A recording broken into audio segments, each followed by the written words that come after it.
Along the Suffolk-Essex border is the village of Langham. George is one of Britain's young farmers determined to keep farming the land, feeding the nation and helping the industry grow. I caught up with George to try and understand why we are seeing a spike in food prices and what are the challenges facing farmers.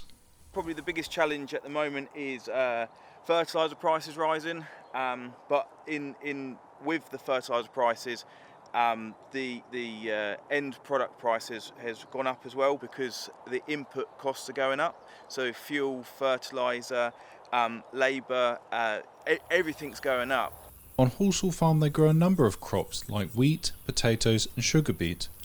George is a new breed of British farmer taking a focus on regenerative farming techniques which he believes will make British farming stronger in the future. Regenerative agriculture is a conservation and rehabilitation approach to food and farming systems. It focuses on topsoil regeneration, increasing biodiversity, enhancing ecosystem services and ultimately strengthening the health and vitality of the farm soil.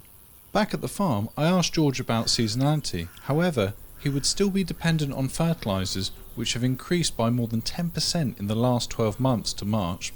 Feed wheat, a key component of raising livestock, has seen a 20% increase in the first 4 months of this year. So some of the challenges in British beef farming is the rises in prices. So our fertiliser and fuel, etc. is going up, that is then producing food for them. And that's having a knock-on effect. That's why you're seeing rises in the supermarket, is because the price of beef is costing more to produce. So you're now seeing it in the supermarket. So George, there's a lot of people who say that Britain has become far too dependent on importing foods into the country rather than homegrown production. If we changed more to seasonal produce and seasonable vegetables, do you think that could be a positive change in the industry?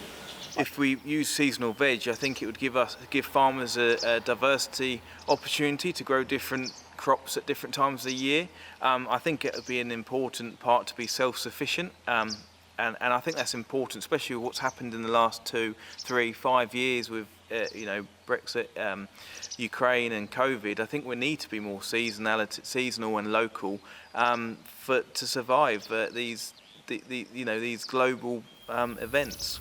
For George, his suckler herd is his pride and joy, but the viability of beef farming is becoming continuously stretched. With global fertiliser prices continuing to rise, it seems the knock-on effect on the farmer will continue to be felt by the consumers at the checkouts. For GB News, this is Ed Crawford.